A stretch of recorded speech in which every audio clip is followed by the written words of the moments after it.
خب خیلی هم عالی، خیلی هم عالی. شروع کنیم بریم سراغ ادامه کار. من ریپورت رو بیارم تا قبل این حالا دوستانمونم بیان. اه، ببینم که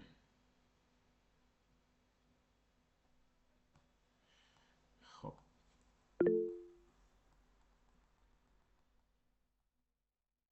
نوامبر.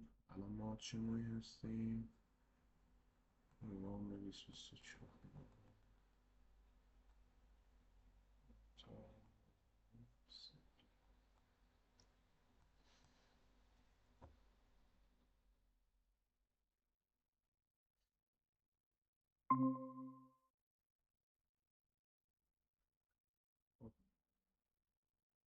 سلام عرض میکنم خدمت همه دوستان عزیز، امیدوارم که خوب باشید.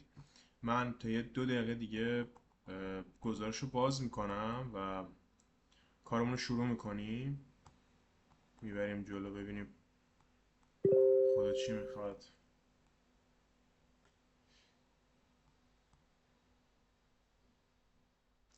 خب بسیار هم عالی. من سفر رو شیر میکنم. جناب اسکندری عزیز، تصویر رو هنوز شیر نکردم برادر، الان شیر میکنم. داشتم گزارش رو درست میکردم، الان تصویر رو شیر میکنم. بسم الله شروع کنیم ببینیم به کجا میرسیم. خب من از هفته گذشته یه دوره میکنم که دقیقاً چی کار کردیم، چه موضوعی رو استارت زدیم. ما هفته گذشته اومدیم از این ادوانس فیلترها صحبت کردیم. یعنی اصلا هدف گذاشته ما موضوع رو با این محوریت شروع کردیم که آقا دیتا استودیو چه کمکی میتونه به ما بکنه برای اینکه ما بتونیم یک اکانت گوگل ادز رو سریعتر، بهتر، مشکلاتش رو بشناسیم، بتونیم تحلیل کنیم، علاوه بر اون دیتایی که خود پنل به ما میده و خیلی هم مفیده. ما میخواستیم این دیتایی که پنل داره میده رو بتونیم به صورت ویژوال، تصویری، با دایمنشن های مختلف بتونیم از کل به جز یه رویکرد درستی رو برای بررسی و مانیتورش داشته باشیم. و صرفا هدفمون این نبود که بخوایم لوکر رو یاد بگیریم، میخواستیم یه رویکرد، یه خط فکری رو داشته باشیم که آقا ما چه جوری میتونیم از لوکر در جهت بهبود فرایند درکمون از گوگل ادز و استراتژیایی که استفاده میکنیم داشته باشیم که حالا چه تأثیری داشته، یعنی استراتژی که ما رو کمپین داشتیم و چه جوری میتونیم تحلیل کنیم، اتفاقاتی که افتاده چه جوری میتونیم یه تحلیل همه جانبه و کامل روی ابعاد مختلف کمپین داشته باشیم که بتونیم بهترین نتیجه گیری ازش داشته باشیم. اومدیم لوکر رو معرفی کردیم به عنوان یک تولز قدرتمند که هممون هم دیگه حداقل کسی که تو فاز دیجیتال مارکتینگ دارن کار میکنن قطعا هممون از لوکر استفاده کردیم. ولی خب من می‌خواستم یه رویکرد خیلی تخصصی تر رو برای منیج و ارزیابی تحلیل گوگل ادز داشته باشم. اول از همه اومدیم گفتیم که آقا جون ما یه سری ادوانس فیلتر داریم.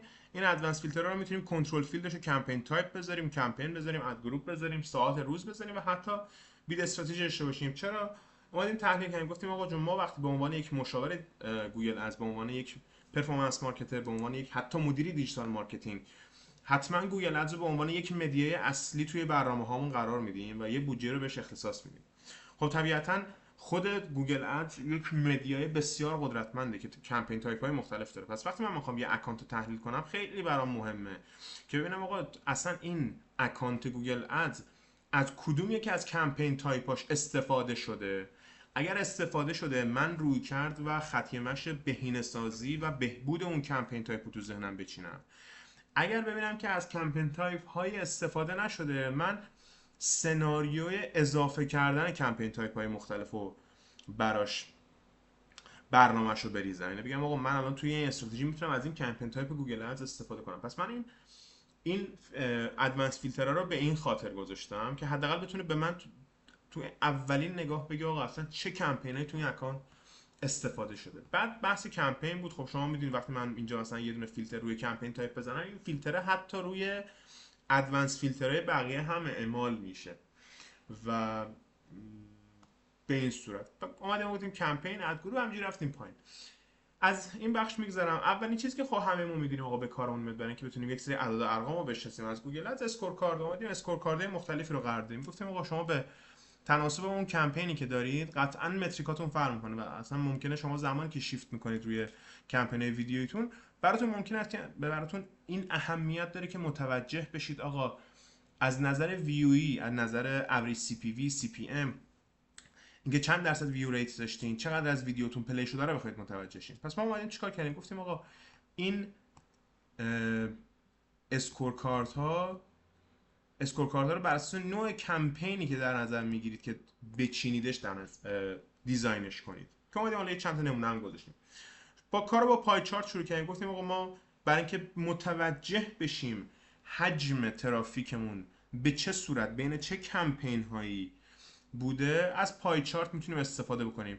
یه همچین ترکیب حجم ورودی، حجم کاست و کانورژن ما میذاریم کنار هم دیگه برای اینکه نقطه شروع بهینه سازیمون رو مشخص کنیم. شما مثلا فرض کنید که یه اکانت بزرگی بیاد دستتون، خب کمپین تایپ های مختلف داشته باشین و شما میخواید از نقطه شروع بکنید که بتونید جلوی اون، یعنی بتونید توی سریع ترین زمان ممکن، تو کمترین زمان بتونید یه اکشنی رو بردارید که بتونه بهترین بازخورد رو بهتون برگردونه. پس برای اینکه اون نقطه شروع رو پیدا کنید، به نظر من یکی از نمودارهایی که میتونه کمکتون کنه این پای چارت هست. بخاطر اینکه به شما میگه چقدر از باجتی که دارید صرف، یعنی چقدر از باجتی که صرف شده برای کدوم تایپ کمپین ها بوده و میتونید اونجا تشخیص بدید که آقا این استراتژی درست بوده یا غلط. اصلا باید تو این نقطه انقدر ما باجت مثلا صرف کمپین ویدیویی برای این هدف میکردیم یا نمیکردیم. یه اوورویو کلی میده. بعدش میریم سراغ تیبل ها. خب ما تیبل های مختلفی روی گوگل ادز داریم. تیبل های معمولی داریم. خب این تیبلی که من اینجا استفاده کردم پیوت تیبل. پیوت تیبل تفاوت اصلی که با تیبل های معمولی داره چیه؟ که پیوت تیبل به شما امکان دریل داون کردن میده. یعنی شما میگی آقا من مثلا میام محوریت اصلیمو میذارم که بر اساس بید استراتژی کمپین هامو ببینم چه کمپین هایی تو این اکانت منوالن. خب بالاخره یه دایمنشن دیگه. شما یه متریک رو میگیرید برای اینکه خوب متوجه این بشید که چه اتفاقی روی اکانت افتاده، بهتره که با دایمنشن های مختلف اون رو بررسی کنید. قطعا توی اکانت های بزرگ، توی زمانی که شما استراتژی پیچیده دارین استفاده میکنید روی کمپین تایپ های مختلفی، من خودم همیشه برام این اهمیت داره که ببینم آقا این کمپینی که الان روی اکانت هست، حالا فرق نمیکنه سرچ باشه، دیسپلی باشه، ویدیو باشه، چی باشه، اصلا بید استراتژی اینا چیه و من چقدر دارم هزینه میکنم. گفتم اگر مثلا من ببینم آقا یه حجم زیادی از کاست داره روی مدل کانورژن بیس میره جلو، پس این خیلی برای من اولویت پیدا میکنه. آقا قبل از اینکه اصلا دست به اکانت بزنم، برم سراغ تگ منیجر آنالیتیکس ببینم این ایونت هایی که پاس داده شده اومده روی اکانت درست هست نیست، برم ستینگ تگ منیجر آنالیتیکس رو چک کنم، چون پرفورمنس اون کمپین ها دقیقاً رابطه اصلی داره با اینکه آقا اون دیتای کانورژنی که داره روش میاد میشینه درست هست یا نیست. پس من اینجا قبل از اینکه اصلا بخوام به اکانت گوگل ادز بزنم، میرم سراغ تگ منیجر آنالیتیکس. این یه روی کرده دیگه. شما اصلا میتونید بید استراتژی در نظر نگیرید، میتونید جزء کمپین تایپ ببینید چه کمپین تایپایی بوده و در ادامه چه کمپینی بوده. اینو میشه با دایمنشن های مختلف بازی کرد. آیا میشه اینو سخت ترش هم کرد؟ بله. مثلا من بیام الان توی ستونش بیام دایمنشن به عنوان مثال ویک رو بذارم توی کالم دایمنشن و همین تیبل رو به تفکیک هفته برام میشکنه. یعنی از اون بازه‌ای که من گذاشتم میاد هفته به هفته دیتا رو واسه من دریل داون میکنه و میشکنه. اینم خب یه خوبی که پیوت تیبل داره و ما میتونیم ازش استفاده کنیم. اما برای اینکه شما توی اون قدم اول یک دید کلی رو داشته باشید، نیاز نیست خیلی نمودارهای پیچیده‌ای هم درست کنید. شما میخواید توی سریع‌ترین زمان کنید اصلی ترین دیتاهای اکانت رو متوجه بشید. پس سعی کنید برای اینکه بتونید جوانب مختلف اکانت رو متوجه بشین، به جای اینکه یک نمودار پیچیده درست کنید مثلا یه پیوت تیبل چند دایمنشنی، سعی کنید اون دیتاهایی که میخواید بگیرید با نمودارهای مختلف، با تایپ نمودارهای مختلف متوجهش بشین. قطعا من از پای چارت و پیوت که بیام بیرون نیاز دارم که پرفورمنس کمپین و اکانتم رو در طول زمان متوجه شم. خب من قطعا از نموداره تایم سریز استفاده میکنم و متریک های مرتبط، ایمپرشن و کلیک. مثلا من تو این سناریو ایمپرشن رو ستون گذاشتم و این خط رو گذاشتم کلیک که ببینم این ترنده چجوری بوده. یا شما میتونید حالا جدا جدا هم باشین. من معمولا اینجوری استفاده میکنم چون نسبت تغییرات ایمپرشن و کلیک رو راحت تر میتونم متوجه بشم، میتونم ترندش رو با هم ببینم آقا کی چجوری تغییر کرده. خیلی هستن متریکاشو جدا میکنن، نمودار رو این نمودار رو کوچیک‌تر میکنن، دو تا نمودار میذارن کنار هم دیگه با متریکای مختلف که اونم یه سولوشنه، اونم یه روش خاص داره. توی قدم بعدی من علاقه‌مندم به اینکه ببینم اوکی اگه نمودار کلیک و ایمپرشن هم اینطوری بوده، نمودار کاست و اوریج سی پی سی به چه صورت بوده. خب خیلی وقتا ممکنه من اینجا یه ریزشی رو متوجه بشم و خب خیلی علاقه‌مند اینم که آقا اگه این ریزش اتفاق افتاده، آیا مثلا دلیلش این بوده که خب ببین الان این ریزش شدیدی بوده. دلایل زیادی میتونه داشته باشه. شما ممکنه که اصلا یه سری از کمپینات رو به هر دلیل پاس کرده باشی. پاس کردن کمپین میتونه یه تاثیر قابل توجهی روی روند کلیک و نمایش شما بذاره. یه وقتی هستش که نه، اصلا ممکنه هیچ کمپینی پاس نشده باشه و فقط صرفا شما حجم بید یا باجتت رو کم کرده باشی که انقدر حجم کلیک و نمایشت کمتر شده باشه. اونم یه سناریوی دیگه است. خب و خب ما هر چقدر که این نمودارا رو بیشتر نگاه میکنیم، سناریوهای مختلف توی ذهنمون شکل میگیره چه اتفاقهایی میتونه افتاده باشه که نتیجه شده این. و خب ما باید به این سوالی که تو ذهنمون میاد جواب بدیم دیگه. قطعا من برای اینکه بفهمم آقا آیا توی اوریج سی پی سی اتفاقی افتاده یا نه، یکی از نمودارهایی که میتونه به من کمک کنه این نموداره که شما میتونید ترند اوریج سی پی سی رو ببینید. الان این ستون ها کاستن. حالا من اگه یه ذره بازار رو کوچیک‌تر کنم باز این قابل فهم شفافتره. ببینید الان تو اینجا شما میبینید که آقا در طول زمان واسه اوریج سی پی سی این خط مشکی اوریج سی پی سیه و این ستون ها کاسته. اتفاق واسه اوریج سی پی سی نیافتاده. البته ببین خیلی سناریوها میتونه اینجا اتفاق بیفته. من اصلا هدفم این نیست که بگم آقا ما دیتا استودیو رو ببینیم و دیگه اصلا سراغ اکانت نریم. نه اصلا همچین حرفی رو من نمیزنم. ممکنه اصلا من یه بر فرض مثال ممکنه من این کمپین هایی که اینجا داشتم فقط سرچ بوده و من اومدم یه حجم زیادی سرچ ترم تمیز کردم، کما اینکه اصلا رو همین اکانت هم این اتفاق افتاده بوده. یعنی ما یه حجم زیادی سرچ ترم رو تمیز کردیم که منجر به این شد که یه مقدار زیادی از ایمپرشن ها کم شه. خب شما اگر مثلا اینجا سرچ تمیز کرده باشی و این سرچ تمیز کردن منجر به این شده باشه حجم کلیک و نمایشت، حجم حالا اون نمایشایی که واقعا هم ضروری نبوده کم شه، خب اینجا شما میبینی که اینو نمیتونی از روی لوکر بفهمی.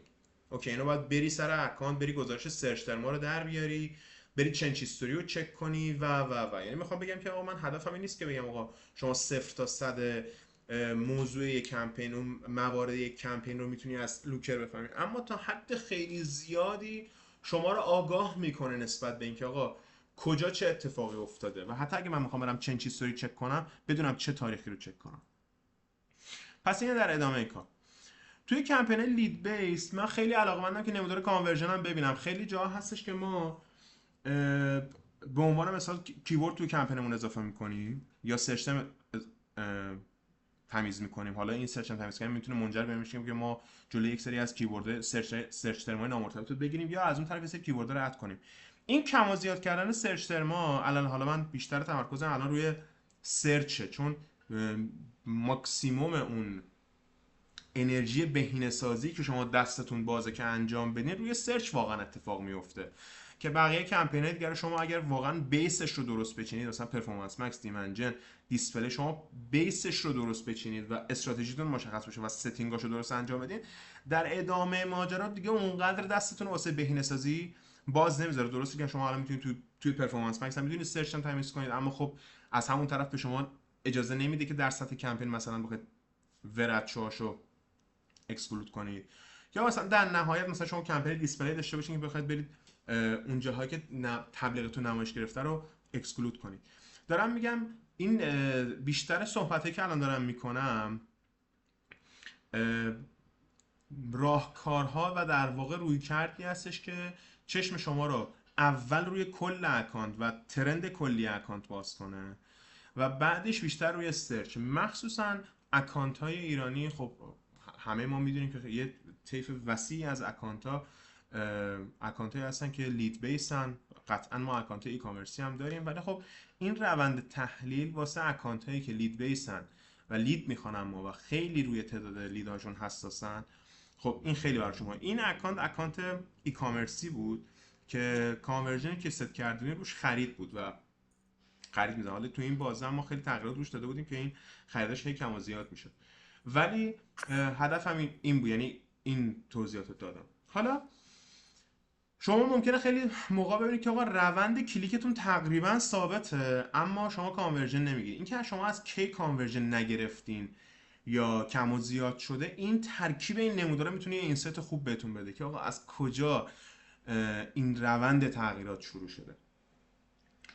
در ادامه من میام از نمودار استکت هم استفاده میکنم. استکت به شما این اجازه رو میده که این نمودار تایم سریزی که داشتین رو به تفکیک دو تا دایمنشن ببینید. ببینید خیلی وقتا مهمه ما نمودارهای زیادی داریم، اینکه از کدوم نمودار کجا استفاده کنیم برای اینکه چه درکی ازش داشته باشیم خیلی مهمتره. چون ما اینا رو صرفا نمیذاریم کنار هم که یه چیزی تصویر کرده باشیم، ما اینا رو میذاریم کنار هم که بتونیم به یه مشکلی پاسخ بدیم. توی اینجا من سوالای متفاوتی تو ذهنم اومد بود که آقا ممکنه که کمپینی رو پاس کرده باشی، ممکنه ببینم اینجا فیلتری گذاشتم فیلتری نذاشتم، آیا ممکنه که تو کمپینی رو پاس کرده باشی؟ خب ببین این نمودار دقیقاً جواب ما رو میده. من الان اینجا دارم میبینم که از تاریخ 1 اکتبر تا 30 اکتبر اگر من اینجا ریزش تعداد کلیکم رو میبینم، میبینی اینجا اگه من دارم ریزش توی تعداد کلیکم میبینم که اوایل اکتبر من حدود 5000 تا کلیک داشتم و اواخر اکتبر حدود 2000 تا داشتم، 3000 تا کلیک به صورت میانگین در طول یک ماه کم شده. خب اصلا اینجا الان داره شفاف بهم نشون میده که آقا این کاهش حجم کلیکه به خاطر دیسپلی کمپینا بوده و شما اینو خیلی شفاف اینجا میبینی و متوجه میشی. پس ما سعی میکنیم در طول اینکه این گزارش رو میریم پایین بتونیم به اون سناریویی که تو ذهنمونم شکل گرفته جواب بدیم دیگه. این قطعا یکی از اون نموداری که میتونه به من این جواب بده که آیا در طول زمان اگر من یه تغییری در کاست کلیکم، نمایشم، کاستم میبینم، این به خاطر کم و زیاد کردن کمپین‌های مختلف هست یا نیست. این دقیقاً نموداری که به شما این جوابو میده. شما هم میتونید تو مقیاس 100% ببینی، هم میتونید تو مقیاس غیر 100 ببینی. اینجا توی مقیاس 100% شما تغییر اجزای داخلی تو بیشتر میبینی، یعنی چیزی که برای شما واضحه اینه که هر کدوم از اجزای شما دقیقاً چقدر تغییر کرده. اما اینجا سعی میکنه که به شما ترند کلی رو نمایش بده و در واقع مکمل نمودارهای بالایی از نظر کلیت داستان باشه. این بیشتر این نموداری که 100% نیست، یعنی اسکیل نشده رو 100%، بیشتر هدفش نمایش ترند کلی و کلیت داستان همه کمپین هاست. اما اینجا من بیشتر هدفم نسبت تغییرات هر کدوم از کمپین تایپ ها یا کمپین هاست. حالا شما اینجا به اون دایمنشن که قرار میدی میتونین تحلیل رو براتون تغییر بده. این تا اینجای داستان. خب حالا من تا اینجا آمدم اگر هدفم تحلیل کمپین های سرچ باشه، خب من الان دارم این نمودار رو دارم درست میکنم برای اینکه بیشتر برم سمت کمپین های سرچ. من اگر هدفم کمپین دیسپلی باشه یا از کمپین سرچ شروع میکنم. یه المان دیگه که برام خیلی مهمه بحث ایمپرشن شیره. خب ببینم آقا کمپین تایپ های من ایمپرشن شیرشون یعنی کمپین های سرچ من ایمپرشن شیرشون در طول زمان چه تغییری کرده. خب من دایمنشن اینو میذارم کمپین و این بالا هم از این ادوانس فیلتر هم کمپین های سرچ رو فقط انتخاب میکنم، میام پایین و خب الان من دارم اینم که اینجا تمام کمپین های سرچ هم لیست شده و داره به من ایمپرشن شیر. این متریکی هم که اینجا داره اینم میذارم سرچ ایمپرشن شیر. من از ایریا چارت استفاده کردم. راستش بخواین ایمپرشن شیر یه مفهومه چی داره، اینکه آقا شما چقدر از الیجیبل ایمپرشنز رو گرفتی، در واقع از اون الیجیبلی که میتونستی نمایش بگیری چند درصدش رو نمایش گرفتی. به این نسبت ایمپرشن به الیجیبل ایمپرشن میگن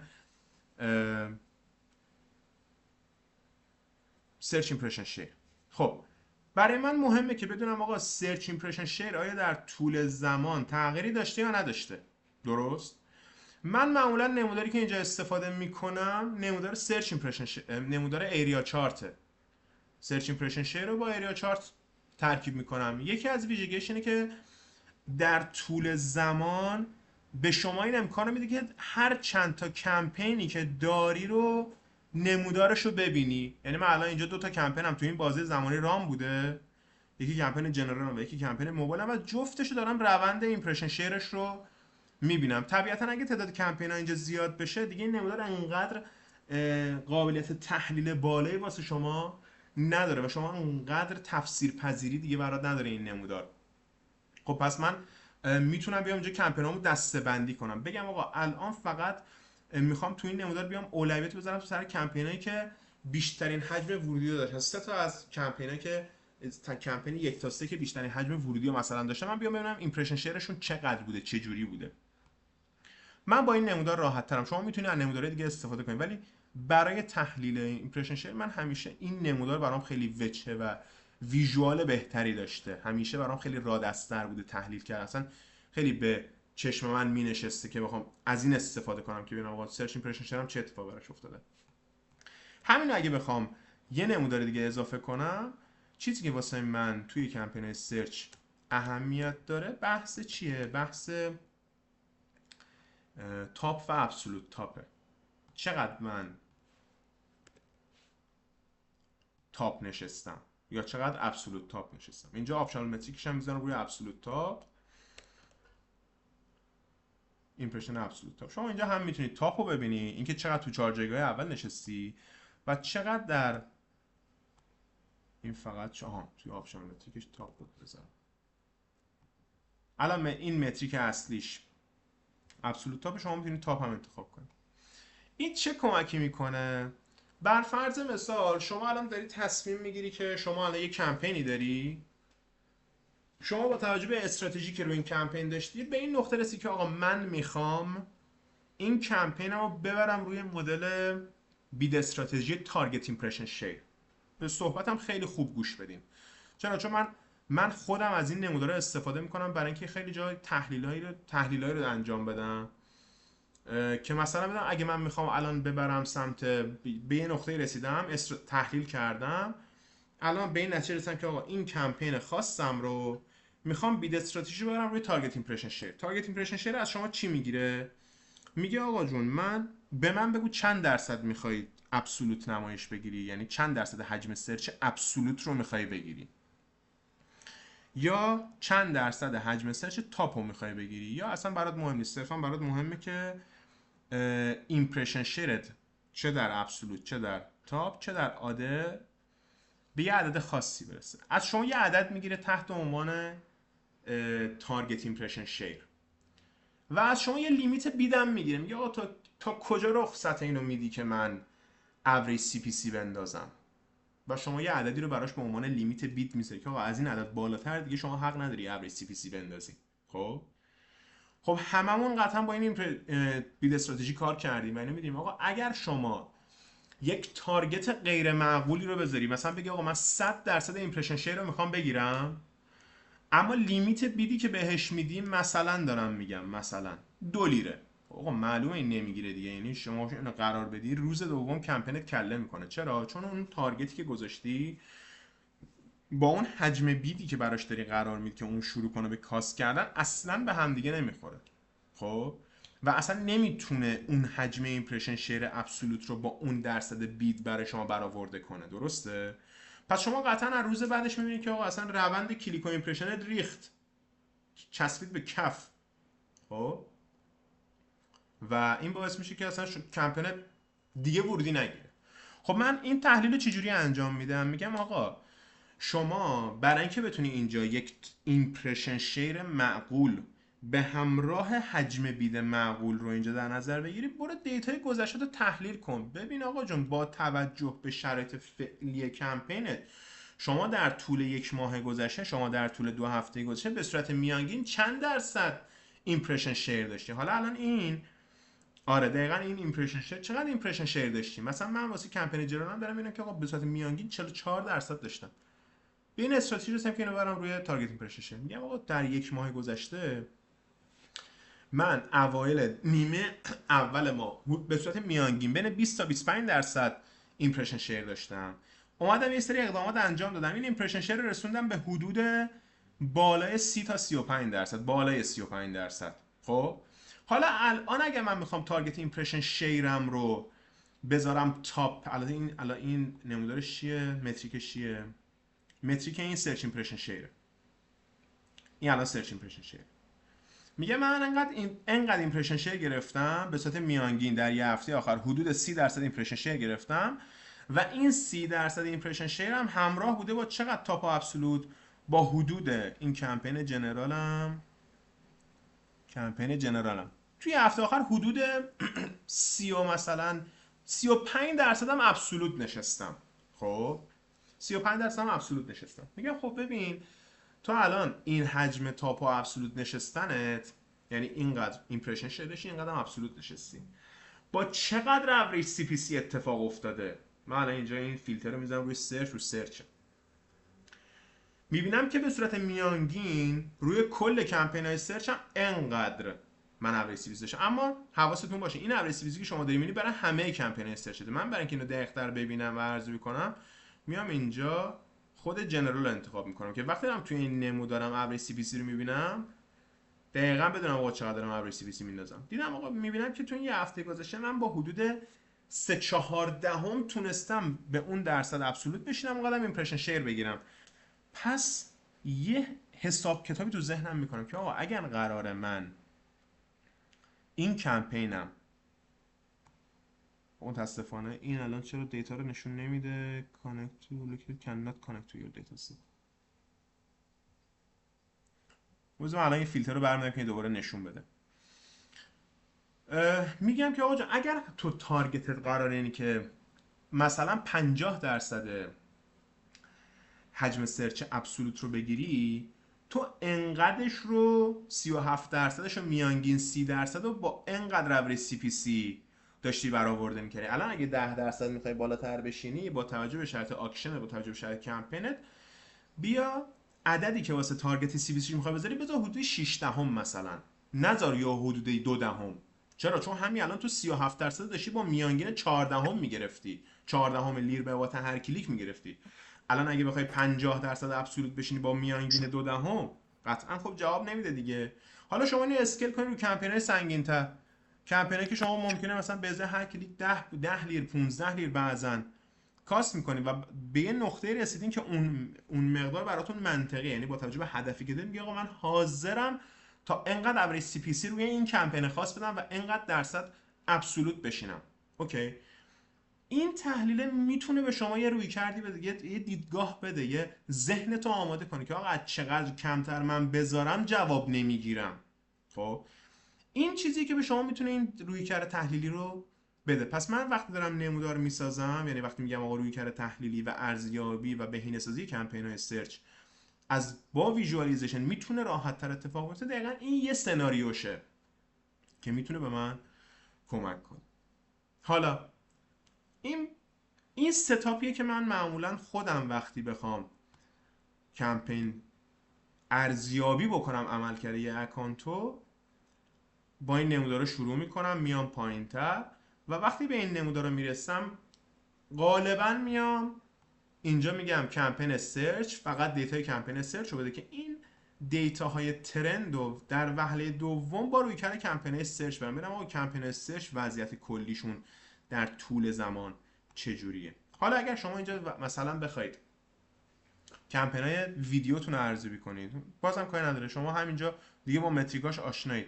به جای که من بیام اینجا بذار این بازی زمانیش یه مقدار بیشتر کنم، چون تو این بازی زمانی من ویدیو ران داشتم. حالا من میگم اینجا شما الان متریکای ویدیوتو داری، درسته؟ شما دیگه اینجا میتونی بیا چیکار کنی، مثلا بگی آقا جون بیا به من متریک چی رو بده، ویو ریت رو بده، مثلا ویدیو ویو ریت رو بده، ویدیو ویو ریت رو بده. میبینی نمودار عوض. پس شما با توجه به اون تحلیلی که روی، یعنی با توجه به اون تمرکزی که روی کمپین تایپ خاص داری، میتونی بیا اینجا و متریکاتو عوض کنی. فقط کافیه که بتونی یک روند منطقی از قرار دادن، از کنار هم قرار دادن نمودارها دستت بیاد و اون موقع برات روند تحلیلی خیلی آسان تر میشه. خب تا اینجای کار هر کدوم از عزیزان سوالی یا حالا چالشی یا هر چیزی دارم من یه دقیقه بیارم ببینم کسی از دوستان سوالی پرسیده. خب سوالی اگر نیست میتونیم ادامه بدیم. خب یکی از نمودارهایی که حالا یک صفحه دیگه که من معمولا استفاده میکنم توی این سناریو همین نموداراست، اما چند تا تفاوت. خب ما میدونیم که آقا کمپین سرچ یکی از چیزایی که میتونه به ما یه رویکرد و دید تحلیلی و عمیقی به ما بده، استفاده از چیه؟ استفاده از این که آقا ما بتونیم در سطح مچ تایپ حتی ارزیابی بکنیم. خب یعنی من بدونم آقا مچ تایپ های مختلفم چه پرفورمنسی داشته. اوکی. چون شما میبینید آقا مثلا روی اکانتی میخوایم مشاوره بدیم، میبینید کمپین غالبی که روی این اکانت هست کمپین های سرچه. یکی از دیتایی که قطعا برای من جالب و جذابه اینه که من بیام ببینم آقا اصلا این مچ تایپ هایی که من دارم چه جوری داره بهم پرفورمنس میده. پس من چیکار میکنم؟ تمام اون نمودارهایی که تو صفحه قبل داشتم و میام چیکار میکنم؟ دایمنشنشو میذارم مچ تایپ. چرا این کارو میکنم؟ که ببینم آقا اگر من قراره برم سر بهینه‌سازی کمپین ها، هر کدوم از مچ تایپ هایی که من دارم چقدر دارن برای من ورودی میارن، چقدر دارن کاست میکنن و در نهایت چقدرشون داره برای من کانورژن میزنه. خب چرا؟ چون شما غالبا وقتی میخواید برید برای کسی یه مشاوره بدین، خب اون کارفرما یا اون نفر مقابلتون از شما این انتظار داره صحبتی که میکنید و اون روی کرد و اون سلوشنی که میدین بتونه یه حجم زیادی از، یعنی بتونه یه نتیجه قابل توجهی رو براتون برگردونه. پس این درک کلیت داستان خیلی مهمه. روی کمپین استرچ من برام مهمه که بفهمم آقا وضعیت کلیک و نمایشم، وضعیت هزینه‌ای که دارم میکنم روی مچ تایپام به چه صورته. اوکی. این تو قدم اول. یکی از کاری که من میکنم چیه؟ حالا من اینو بردارم، این بیکر رو من برمیدارم. چیزی که اینجا به من خیلی بعضا کمک کرده و اینجا باهاتون به اشتراک میذارم، همون اسکور کارده که من داشتم و از صفحه اول میام یه 5 6 تا اسکور کارد رو کپی میکنم میارم روی گزارش کیبوردم، درست اینجا پیست میکنم. خب خب من برام چی مهمه؟ این که ببینم آقا مثلا چقدر از حجم نمایشام من روی فریزم گرفتم. به خاطر همین شما میتونید روی هر کدوم از این نمودارها یا هر کدوم از این اسکور کارت ها فیلتر بذارید. من میام چه فیلتری میذارم؟ یه فیلتر یکی از این اسکور کارت ها رو انتخاب میکنم، فیلتر رو میزنم، میام اینجا چی سرچ میکنم؟ برات. چون این فیلتر رو من از قبل ساختم الان فقط انتخابش میکنم. شما اینجا فیلترش چجوری میسازین؟ میاد میگید آقا مچ تایپ هایی که برابر با برادن و تو بهم دیتاشو بده. درست؟ ای بابا.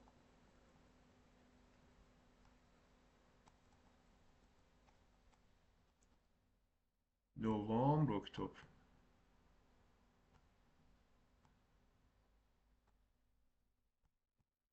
خب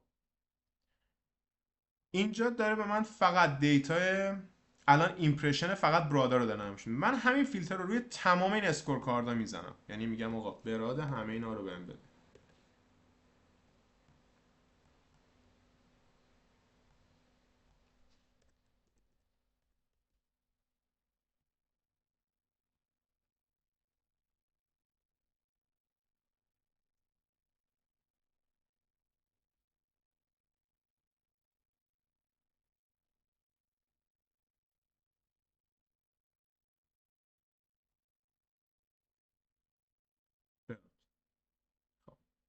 یعنی الان شما دقیقا همون رویکرد دیپ دایو و اون دریل داونی که میکردی رو از کل به جز حالا داری سر حالا داری سر مچ تایپات میکنی. من دقیقا بفهم آقا مچ تایپای من چه پرفورمنسشه. من یه دور براشون بذارم خیلی چجوری بود چیزش قالبش.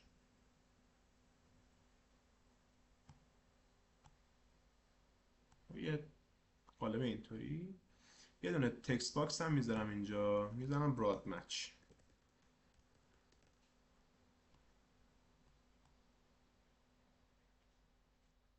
یه ذره فقط بزرگش میکنم. خب همین براد مچ رو برای من برای فریز و برای اگزکت هم استفاده میکنم.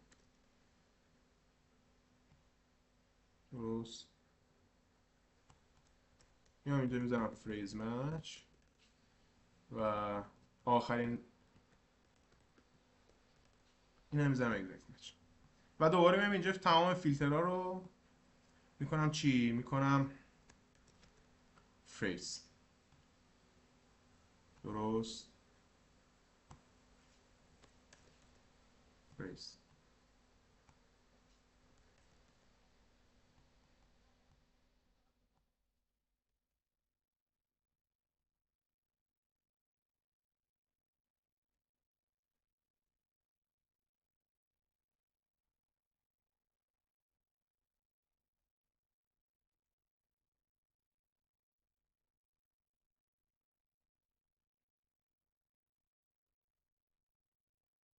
فریز. این هم فریز. درست. فریز مچ. نه اگزکت ببخشید دیگه، حالا باید اینا اگزکت بشه. حالا من برای اینکه زمانمون نره دیگه اینو ادامه نمیدم. خب پس من میام در ادامه چیکار میکنم؟ میام اصلا اینو بفهم که آقا این حجم از حالا پرفورمنس که کمپین سرچ هم داشته دقیقاً روی کدوم مچ تایپ من داشتم عملکرد بهتر یا بدتری میگرفتم. خیلی وقتا هست که شما میبینید آقا کاسپر کانورژن کمپین سرچ بالاست و این کاسپر کانورژن بالا رو میبینی آقا اصلا داره برادت میاد. خب من وقتی همچین چیزی رو ببینم قطعا یکی از چیزایی که میرسم بهش این که آقا این کیبوردهای براد شاید داره سرچ ترم های خیلی غیر مرتبطی رو میاره. درسته؟ ببین همه اینا روی کمپین هم، یعنی شما اگر از لوکر هم استفاده نکنی همه اینا هم از روی خود گوگل از قابل فهمه ها، یعنی شما میتونی برید ببینید. اما ببین برای من مهمه که اگر میخوام نقطه شروع کارم مشخص باشه این نقطه شروع کارم رو با عدد رقم به خودم اثبات کنم. خب و این باعث میشه که شما وقتی یه دونه برگه میذاری کناره و داری سناریوی بهینه‌سازی و اون کارهایی که باید رو اکانت انجام بشه رو میبینی، خب باید انجام بدی رو، این باعث حداقل واسه من باعث شده که همیشه یک رویکرد منطقی بدون اینکه بخوام چیزی رو جا بذارم ببینم. چرا؟ چون من دارم سعی میکنم اون همیشه اون دایمنشن های تاثیرگذار روی بهینه‌سازی اکانت رو تو این نمودار بیارم و بتونم اون دیتا رو هم خیلی جزئی ببینم، هم خیلی کلان ببینم، هم به تفکیک دایمنشن های مختلف ببینم. و این باعث میشه که آقا شما کمتر یک چیزی رو فراموش کنی. چون غالبا وقتی تعداد اکانت ها میره بالا، وقتی که حجمشون سنگین‌تر میشه و خب دیگه الان همه هم میدونیم آکشنای سنگینی هست. پس شما این که بتونیم یه رویکرد همه جانبه داشته باشی که تمام دیتاات رو مرتب بفهمی قطعا کمک کننده. این سولوشن برای من همیشه کمک کننده بوده و به من یه فکر مرتب منظمی رو از آن اکشنی که میخوام روی اکانت بردارم همیشه واسه من مشخص میکرد. پس این یکی دیگه از کاری که من میکنم.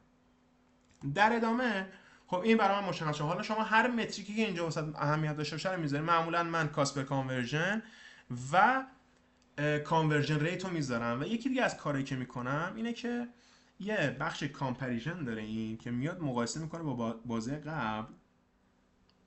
خب و من اینو چیکار میکنم؟ اینجا میذارم previous period. یکی از کاری که میکنم چیه؟ اینی که من میام روی این اسکور کاردا بحث مقایسه رو هم میذارم. خب و دقیقا اینجا شما باید نمای فرض کن شما یه کمپین سرچ داشتی تا یه هفته قبل داشته خوب میگرفته، دو هفته قبل داشته خوب میگرفته، تقریبا الان 10 روز 10 روز 12 روزی که شما مثلا لیدات ریخته یا مثلا حجم کلیک و نمایشت ریخته، درست؟ میخوای بیای ببینی که آقا جون کدوم یک از این مچ تایپات بیشتر ریزش داشته. اگر من میخوام کار رو روی کمپین سرچ انجام بدم، نقطه شروع اما سریعتر پیدا کنم، این به من اون نقطه سریعتره رو اینجا واسه من مشخص میکنه. قشنگ بهت میگه که آقا از چه تاریخی کدوم مچ تایپ شروع کرده ریختن. این بحث کامپی رو خود چیزم بهت میده، خود گوگل ادز هم بهت میده. مثلا اینکه روی کرده خیلی خوبه برای اینکه ببینی آقا کجای کمپین ریخته، مثلا چه جوری باید جمعش کنی، از کجا باید شروع کنی. ولی خب میدونی مثلا شما تو نمیتونی توی مثلا گوگل ادز کل کیوردها رو بیاری همزمان یه همچین تصویری از مچ تایپات داشته باشی. میتونی فیلتر بزنی آقا همه برادا یا همه فریز یا همه اگزکتور بوده، اما کنار هم نمیتونی داشته باشی توی اون جایی که میخوای تغییراتو بدی. پس من از این روش استفاده میکنم. این کامپریسن هم گزینه خوبیه، ما میتونیم روی اسکور کاردا ازش استفاده بکنیم. بیایم سراغ پیوت. پیوت یه چیز خیلی خوبی به من میده. چیه؟ من میتونم اینجا چیکار کنم؟ بگم آقا سرچ کیوردها رو بده، خب، و مچ تایپ ها رو هم بده. خب این اکسپندش هم خاموش میکنم. حالا به من داره چی میده؟ حالا به من داره بس من فقط یه ذره استایل اینو درست کنم که چشامون درد نگیره وقتی داریم کار میکنیم. خط و خطوطش کو؟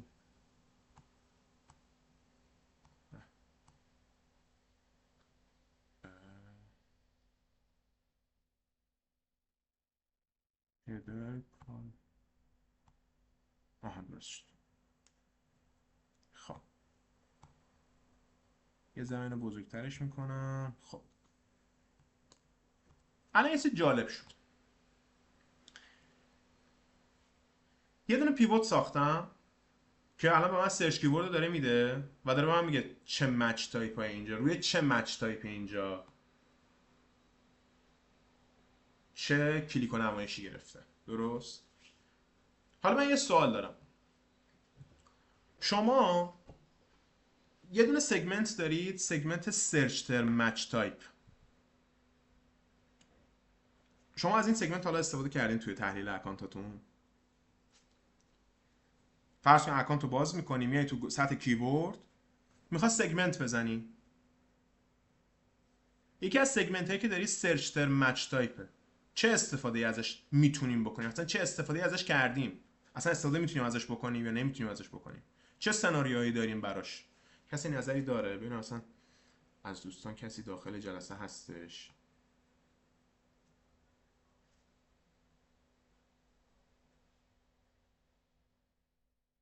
خب کسی فکر نمی‌کنم نظری داشته باشه الان. من یه نکته میتونم بهت بگم سجاد جان؟ آره حتما. من میخوام دقیق‌تر بر خودم بپرسم اینکه اون قسمت خود سرچ ترم که منظورت نیست که اگزکت کلوز وریانت اینا، نه تو خود قسمت کیورد هست، درسته؟ خود قسمت کیورد آها شما یه سگمنتی داری به نام سرچ ترم مچ درست، تایپ.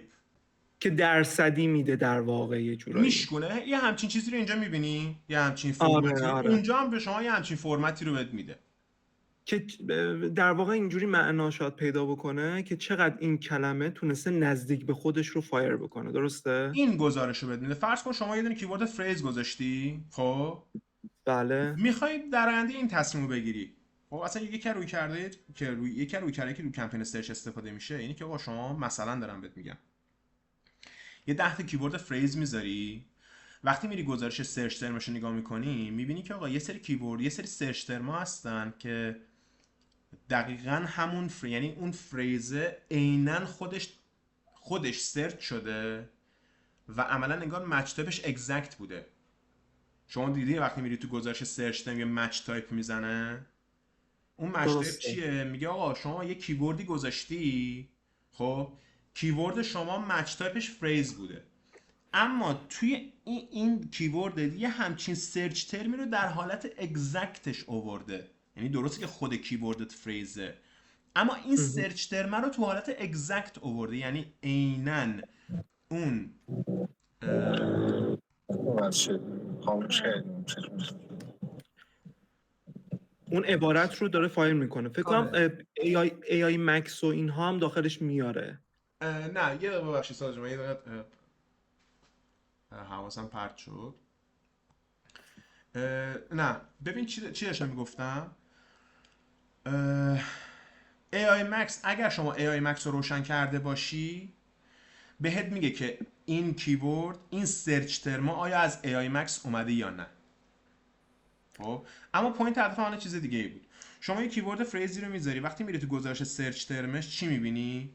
میبینی که میگه آقا این سرچ ترمه در حالت اگزکت کیوردت فایر شده اومده، یعنی یوزر عین اون کیورد فریزت رو سرچ کرده و تبلیغ نمایش داده شده. درست؟ تا اینجا درست؟ که ممکنه مثلا دقیقاً یک راهکار چیه؟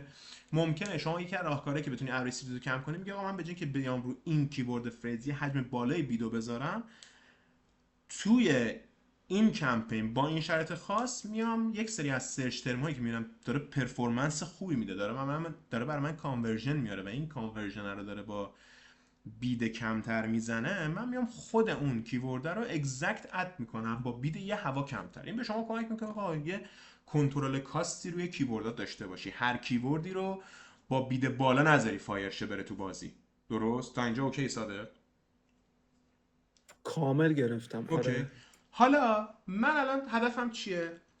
این گزارشی که شما تو سرچ تر میبینی، همین تحلیل رو شما میتونی توی گزارش کیورد ها هم داشته باشی. چی جوریه؟ من گزارش کیورد هم میارم، یه دونه سگمنت داره، شما میتونی اصلا سگمنت کنی به تفکیک کانورژن، میتونی سگمنت کنی به تفکیک سرچ تر مچ تر. یعنی چی؟ یعنی آقا این کیورد خرید گوشی شیائومی چند بار براد سرچ شده، چند بار فریز، چند بار اگزکت. خب این به شما این نقطه شروع این تحلیله که آقا آیا ارزش داره این کیوردی که من الان فریز دارم و اگزکتش هم بیارم تو بازی با بید بالاتر.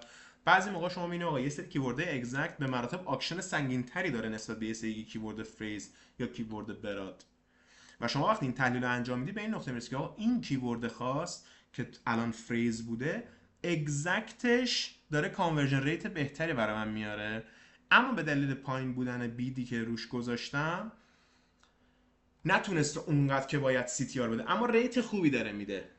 خب یعنی من میبینم حالت اگزکت یک کیورد داره ریت خوبی به من میده، ریت بهتری داره نسبت به فریز و برادش میده. پس من اونجا تصمیم میگیرم که آقا کیورد حالت اگزکت این کیورد رو بیارم تو بازی با بید بالاتر. خب این گزارش سگمنت دقیقاً نمودش داخل لوکر استودیو اینه. شما یه پیوت تیبل میاری، دو تا رو دایمنشن میذاری، یک سرچ کیورد، دو مچ تایپ. اینجا قشنگ به شما میگه که آقا کیوردهایی که داری به تفکیک چه مچ تایپایی فایر شده و هر کدومشون چه پرفورمنسی داشته. کجا به کارت میاد؟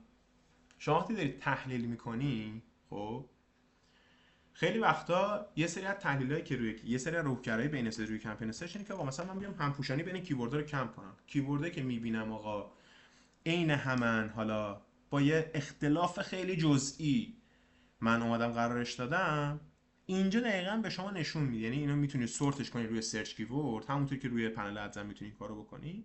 اما من میام اینجا دو تا رو دایمنشن میذارم و دقیقاً اینجا به من چی رو نشون میده؟ این که آقا یک کیوردی که دارم روی چه مچ تایپایی فایر شده و پرفورمنس هر کدومشون چقدر بوده.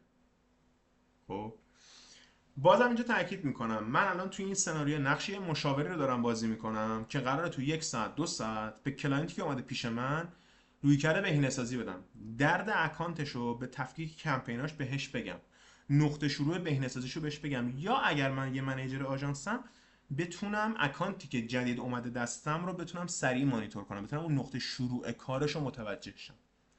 این دقیقا همون سگمنت سرچ مشرق برای من میاره. این تیبل برای من کجا کاربردی بوده؟ خیلی وقتا هستش که من یک کمپینی رو باز کردم دیدم مثلا فول فریزه یا مثلا تعداد فریز برادش خیلی زیاده. خب یکی از چیزایی که به من این اینسایت میده که آقا کدوم یکی از این کیوردها ارزش اینو داره که من اگزکتش رو بیارم تو بازی، دقیقاً همین کیورد، همین تیبله. چرا؟ چون من میبینم آقا اون کیورده تونسته با همون اوریج سی پی سی به مراتب سی تی آر بهتره. مثلا اینجا رو میبینی خرید گوشی شیائومی، همینجا ببین، درسته که تعداد ایمپرشنش تو حالت فریز خیلی بیشتر از حالت اگزکتش، طبیعی هم هست، اما من دارم میبینم که آقا تونسته با یه اوریج سی پی سی کمتری ورودی خوبی بگیره. اینجا قطعا من سناریویی که روی این کیبورد میدم میگم آقا اگر که یکی از کمپینات داره ترافیکی میاره که حجم کاست زیاده اما اونقدر که باید کانورژن های مد نظرت اتفاق نمیفته، برو با این کیوردها شروع کن و سرچ ترماشون رو چک کن. این سرچ ترم این باید سرچ ترمش چک شه قطعا تو حالت برادش. خب خیلی شاید بگن آقا این که کاری نداره، ما چیکار میکنیم؟ یه دونه مچ تایپ، یه دونه فیلتر فریز، یه دونه فیلتر براد میذاریم روی کیبوردامون، سورت میکنیم روی ایمپرشن، اولین کیبوردی که اومد خود اون کیبورد رو انتخاب میکنیم، میریم دقیقاً سرچ ترم های همون کیبورد رو تمیز میکنیم. منم موافقم، این همونه. ولی خب یه سری جاها شما وقتی میخوای اکانت رو مشاوره بدی، به دسترسی اکانت رو نمیدن و این توانایی شماست که بدون دسترسی به اکانت بتونی ریپورتی رو بسازی که اون دیتایی که میخوای برای اینکه مشاوره بدی و رویکرد بدی رو بتونی داشته باشی. این چیزیه که برای من خیلی کمک کننده است و خیلی کمک میکنه. استاد جان برای جا افتاد دوستای عزیز که داخل جلسمون حضور دارن، این شفافه؟ خیلی نکته خفنی بود. صادقانه من دیده بودم رو پنل و گذاشته بودم، ولی هیچ وقت با این دید عمیق تحلیلی که تو شما گفتی بهش نگاه نکرده بودم. حتما فردا خودم روی همه اکانتام این رو چک آره میکنم. یه چک خیلی جالب. بکن، خیلی یه چک بکن ببین.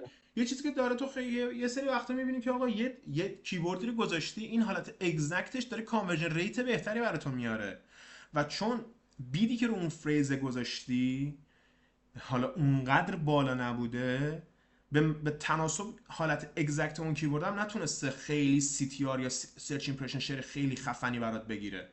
تو درک میکنی آقا اگه حالت اگزکت این کیبورد رو بیاری تو بازی با یه ذره بیده بالاتر، شاید بتونه برات پرفورمنس بهتری بیاره. کما اینکه تو همین اینسایتی که من الان دادم به تو از گزارش سرچ ترمات هم میتونی در بیاری کامل، یعنی میتونی متوجه بشی این موضوع رو. خب و چیز خیلی عجیب غریبی نیست، اما به هر حال ببین شما وقتی از لوکر استفاده میکنید، لوکر هم همون دفعه گوگل ادز داره میده دیگه، فقط یه سری جاها نمایشش رو قشنگتر میکنه برای اینکه تحلیلش ساده تر شه. واقعا اینم برای من حکم همینو داره. خب ما از پای چارت استفاده کردیم، از اسکور کارت استفاده کردیم، تا اینجا فهمیدیم چه اتفاقی داره میفته. یکی از چیزایی که من باز استفاده ازش میکنم چیه؟ میگم آقا جون من برام مهمه که اینو میذارم رو حالت مچ تایپ، یعنی من میگم بیا کلیکامو به نمایش بده اما دریل داون کن به تفکیک مچ تایپ. یه گزارش جالب اینجا بهم میده، ستاش هم میکنم خط، لاین، اینم لاین، شو پوینت، شو دیتا لیبل، اینم میکنم لاین، همشون لاینن، شو پوینت، شو دیتا لیبل. خب اینم خیلی جوابه، اینو با هم تحلیلش کنیم. خب پس ما تا اینجا به صورت کلی بدون دایمنشن زمان فهمیده بودیم که آقا بازی چنده، کدوم یکی از مچ تایپ های من چه پرفورمنسی داره، اومدیم توی اسکور کارد هم دیدیم، اومدیم توی تیبل هم دیدیم، به تفکیک کیبوردامون. حالا برای من چی مهمه؟ برای من اون نقطه شروع مهمه. خب شما فرض کن کمپین داری، مثلا 10 تا کمپین داری، کمپینای سنگین. این رویکردی که دارم میگم دقیقاً مناسب برای منیجرهای ایجنسیه. چرا؟ چون توی ایجنسی اکانت هایی که لید بیس باشن خیلی زیادن. خب و اغلب به خاطر حجم باجت کمی که دارن یا حجم باجتون اونقدر زیاد نیست که شما بتونی از کمپین دیگه استفاده کنی، معمولا بالای 90% کمپین لید بیسی نقطه شروعشون و درخواستشون کمپین سرچه. درست؟ و خب آکشنشون هم حالا بالا پایین داره دیگه، یه روز خوبه، یه روز بده، یه روز بالا پایین میشه. به هر حال چیزی که برای من اینجا مهمه چیه؟ این که بدونم آقا در طول زمان اگه من هزینه رو کم و زیاد کردم ویدیو بالا پایین کردم تونستم به یه نتیجه خوبی برسم یا از اون طرف به یه نتیجه بدی برسم، در طول زمان روند حرکتی مچ تایپ های من به چه صورت بوده. اگر یه جا حجم کلیک من در کل کمپین های سرچ یا در 2 تا کمپین سرچ یا اصلا در یک کمپین سرچ حجم کلیک بیشتر شده اما اونقدر که باید من کانورژن نگرفتم، کدوم دسته از مچ تایپ هم این افزایش هزینه رو داشته اما به اون تناسب من کانورژن نزدم؟ این دقیقا نموداری که جواب این سوال به شما میده. شما توی بازی زمانی میبینی آقا از یه جایی به بعد، بر فرض مثال میبینی که حجم کیوردای حجم ترافیک کیوردای براده دقیقا همین چیزی که اینجا اتفاق افتاده، این خط آبی آسمونیه، آبی کمرنگ، آبی فیروزه‌ایه، دقیقا الان کیوردای براده از یه جایی یهو زیاد شده. خب و اما اونقدر که باید شما کانورژن نزدی. خب قطعا این چه تحلیلی به شما میده؟ قطعا این تحلیل که آقا اون اگر من یه همچین سناریو رو ببینم که آقا حجم کلیک روی فریز یا براد انقدر یهو زیاد شده اما اونقدر که باید کانورژنش زیاد نشده و فقط صرفا کاست زیاد شده با کاست پر کانورژن، من قطعا اولین نقطه‌ای که برمی‌دارم که برم سراغش تمیز کردن سرچ ترم.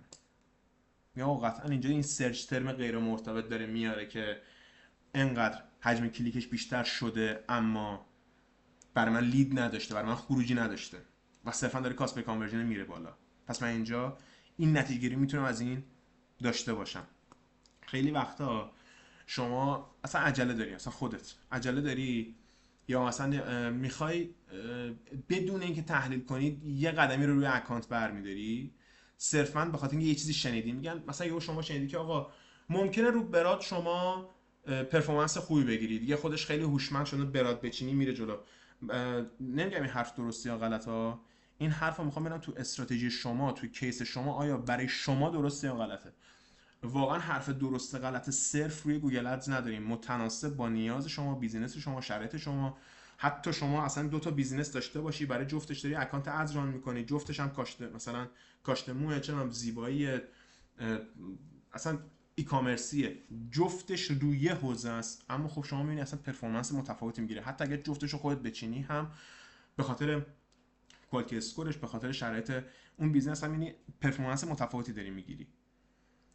میای یه حرکتی رو انجام میدی، مثلا حجم بیدی کیورد برادتو میکشی بالاتر که ببینی پرفورمنسش چجوریه. میبینی آقا افزایش داد، تونستی کلیک هم بگیری اما به خاطر اینکه مثلا نگاتیو درستی نداشتی ترافیک نامرتبط کشیدی وسط. این نمودار دقیقاً نشون میده بهت اینو. و خوبی این نمودار میدونی چیه؟ خیلی هم میگن که آقا ما همین رو روی گوگل ادز هم میتونیم متوجه بشیم. میریم توی اون بازی که حجم لیدهای ما ریخته، میایم اون دیگر کامپیر میزنیم با اون زمانی که خوب بوده. خب اما شما فرض کن یه کمپینی دست که 10 تا کمپین سرچ دست توشه و هر کدومش هم تحلیل مختلف داره. میخوای این کامپیر رو درست و منطقی دقیقاً سر اون چیزی که باعث شده بریزی میزنی. این نمودار به من میگه آقا از این تاریخ به قبل یا به بعد این مچ تایپ خاص شروع کرده به افزایش کلیک اما از اون طرف دارم میبینم که کانورژنش تکون نخورده. من اینجا میتونم متریک کانورژن رو هم بذارم. به عنوان مثال اینجا بذارم کانورژن، همینطور بذارم اوریج سی پی سی.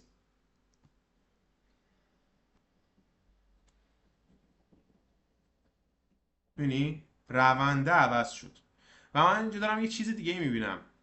اوریج سی پی سی کم شده، اوریج سی پی سی کم شده اما روند کلیک هم انقدر زیاد شده و طبیعتا هم کمپین سرچ دیگه، چون فقط کمپین سرچه که مچ تایپ داره. درست؟ پس این از این نظر میتونه کمک کنه. من از اینجا این نمودار چه کمکی به خود من کرده؟ خیلی جا بوده اکانتی که اومده دستم حجم کمپیناش زیاد بوده، فهمیدم از یه تاریخی به بعد کمپین سرچ شروع کرده به ریزش. این نمودار بهم دید درستی داشت که آقا برو تو سطح کیوردات یه فیلتر فریز بزن، همه کیوردهای فریزتو بیار، حالا کامپیر بزن نسبت به بازی که الان نسبت به بازی 2 هفته پیش که ریخته با بازی 2 هفته قبلش که خوب بوده یا بالعکس. یا حالا با سناریوهای دیگه. در واقع تمام این نمودارها به شما نقطه شروع مناسب تری رو میده، تصمیم درست تری رو باعث میشه بگیری در شروع کار. مخصوصا به شما قشنگ یه یه نقشه درست میده از اینکه چه قدمی رو کی برداری برای اینکه این اکانت دوباره برگرده رو نقطه اولش. حالا من برای اینکه اینو دید بهتر باشه اینو پاک میکنم، اینو یه کپی پیست ازش میگیرم میارمش پایین تر.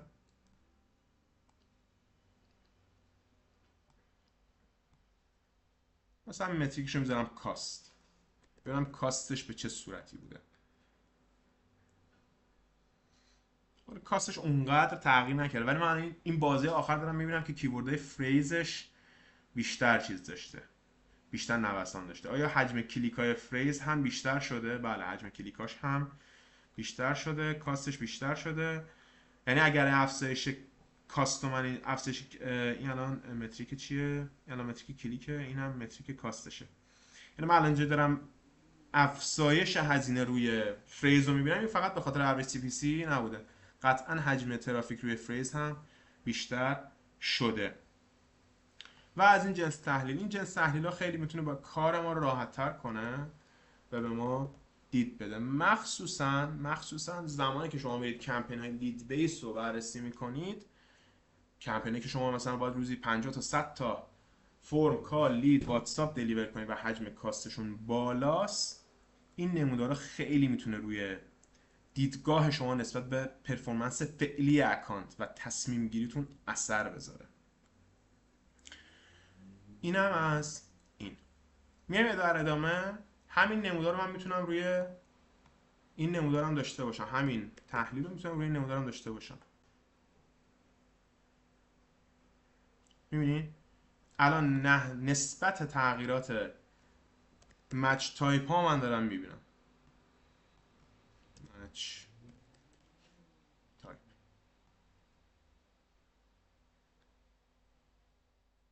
سینووام، میبینی تفاوت این نمودار رو میبینید چقدر واضح شد. شما توی نمودار اول دارین نسبت تغییرات در طول زمان برای هر کدوم از مچ تایپ ها تو میبینی که آقا از 1 اکتبر تا 30 اکتبر شما توی این نمودار اول متوجه نمیشی که آقا روندت صعودی بوده، روند کلیکات صعودی بوده، درسته؟ فقط داری حجم تغییرات هر کدوم از مچ تایپاتو میبینی. اما اینجا دقیقا داره کلیت رو بهت میگه، داری میفهمی آقا کل نمودار کلیتت صعودی بوده، نسبت تغییرات هر کدوم از مچ تایپات هم به این صورت اتفاق افتاده. این دیدگاهیه که واقعا ویژوالیزیشن به شما میده و شما به نظر من گوگل ادز توی بحث، یکی از بخشی که من توی گوگل ادز به شدت ضعیف میدونم اون بحث ریپورتینگشه. واقعا بحث ریپورتینگش به درد نمیخوره، اون ریپورت استودیویی که داره، و واقعا گوگل ادز پرفورمنس بهتری رو توی این ماجرا، توی این داستان بهش میده. و در نهایت اینجا همون تحلیلی که من واسه ایمپرشن شیر داشتم و اینجا میام روی مچ تایپ انجام میدم.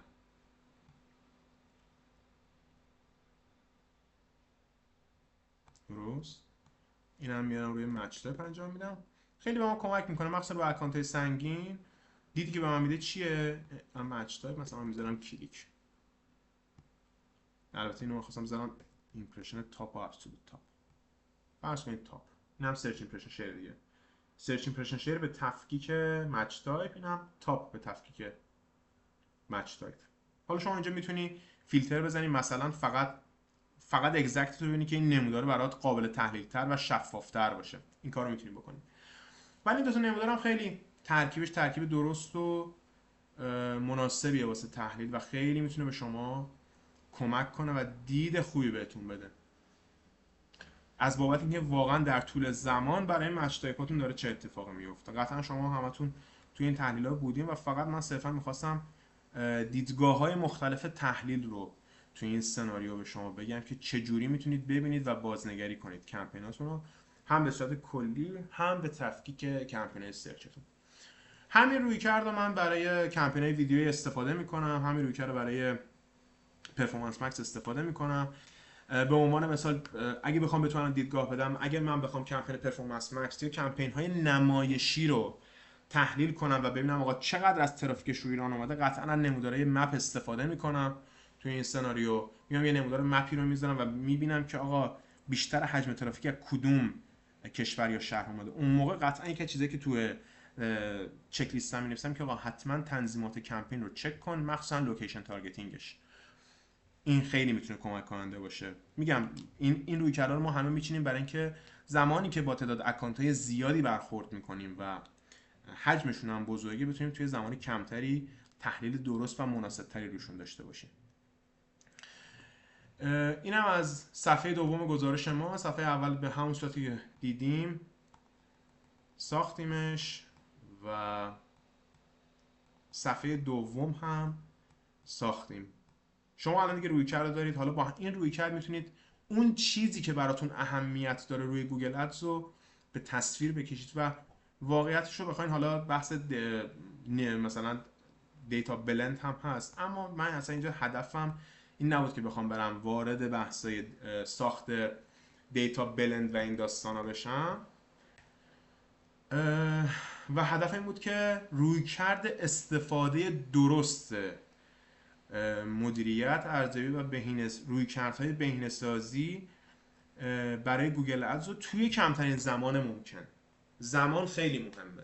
اینکه شما بتونید توی زمان کم اکانت رو به صورت درست و همه جانبه بشناسید، واقعا شرط اینه که شما بتونید چقدر اکانت رو هندل کنید، چند تا اکانت رو هندل کنید، چقدر رویکردهای بهینه‌سازیتون مؤثر و کارآمد باشه.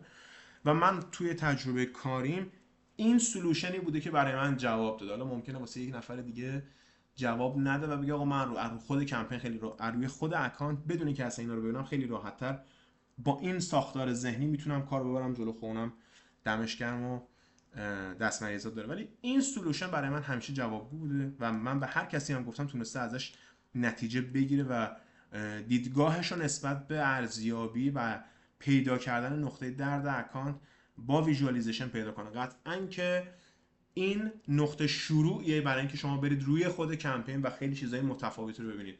چنج هیستوری قطعا یه سری چیزایی رو به شما نشون میده که شما نمیتونید تو ویژوالیزیشن بیارید. قطعا چک کردن متن اعداد، وضعیت اد گروپ ها، چیدمان اد گروپ ها، اینکه آقا کیورد ریسرچ کامل بوده یا نبوده، باجتینگ، اینا چیزایی که شما نمیتونید روی ویژوال لوکر ببینید. اما سعی کردم اون استراتژیای بهینه‌سازی، اون استراتژی فکری که من همیشه استفاده می‌کردم و بهتون بگم.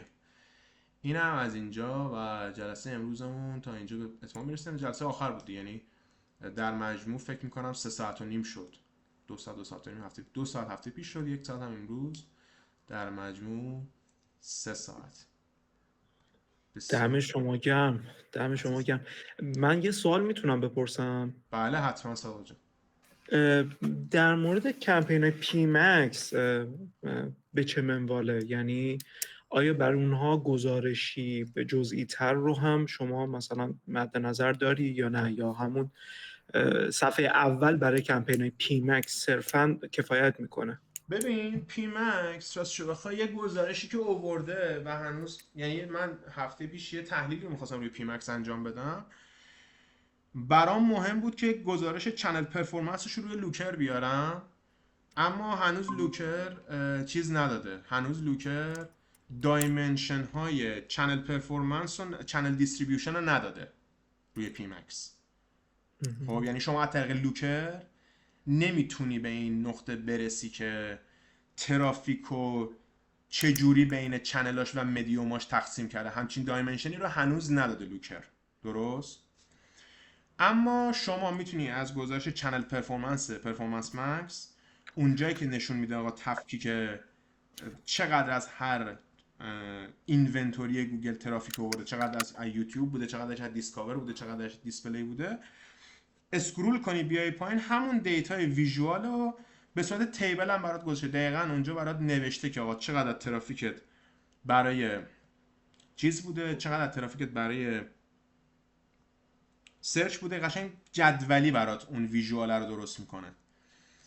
من خودم اومدم اونو توی لوکر داشته باشم، حقیقتا هنوز چیزاشو نداده، دایمنشناشو نداده. من یکی از گزارشایی که جداگونه میرم از روی خود پنل اکسپورت میگیرم میبرم روی گوگل شیت و روش نتیجه گیری میکنم و تحلیل میکنم گزارش رو، حالا چه چارتی بخوام چه ویژوال کنم، همونجاست. گزارش چنل پرفورمنس مکس، اسکرول کن بیا پایین، یه تیبل برات گذاشته، دقیقاً اونجا برات نوشته که چقدر ترافیک از کجا گرفته، چقدر ابری سی پی سی داشته، چقدر کانورژن آورده، کانورژن ها دقیقاً چی بوده.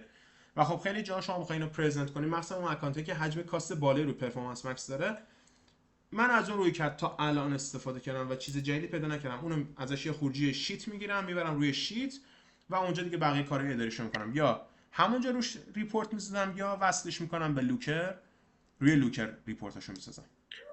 دم شما گرم. من چند تا سوال میتونم بپرسم در مورد این مورد؟ پی مکس و یا وقتت الان چجوریه؟ یه امکانش هست؟ راب میتونیم داشته باشیم. جناب احسان عزیز، بله کلاس تموم شد، 1 ساعت داشتیم، 1 ساعت باقی مونده بود از ریپورت که من اونو توضیح دادم. حالا کلاس داخل یوتیوب آپلود میشه حتما. در خدمت پس هستم من جان. شروع کنم که وقتم تموم نشه.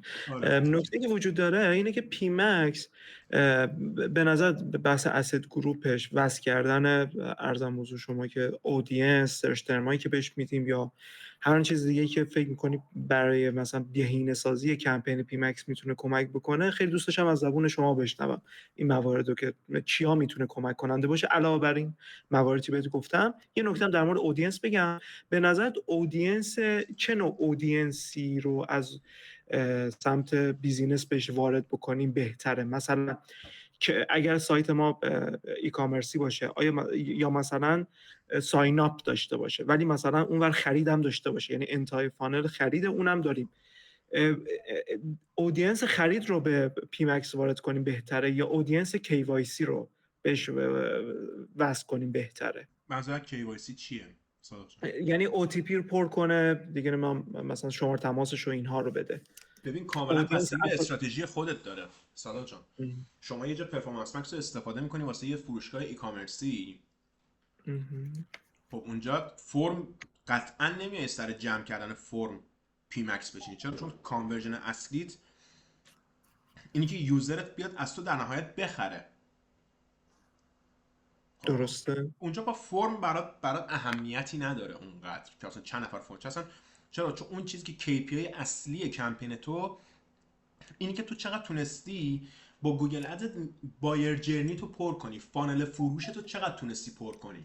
چرا؟ چون جلسه قبلم گفتم شما خیلی یه سری جاها بستگی به نوع محصولت و نوع برندت داره. خب مثال زدم، شما مثلا یه چیزی داری تبلیغ میکنی، خرید مثلا درون برنامه ایه. مثلا من یه شرکتی هم که میام برای شما خرید درون برنامه ای انجام میدم، مثلا میام مثلا اکانت چت جی پی تی میخرم، مثلا دارم میگم، اومدم تبلیغ کردم. خب ببین خیلی شما اینجا درگیر این نیست که من اکانت چت جی پی تی دارم از کی میخرم.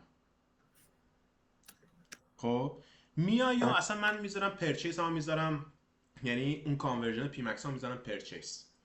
اینجا ببین معیار تصمیم گیریت خیلی راحت تره.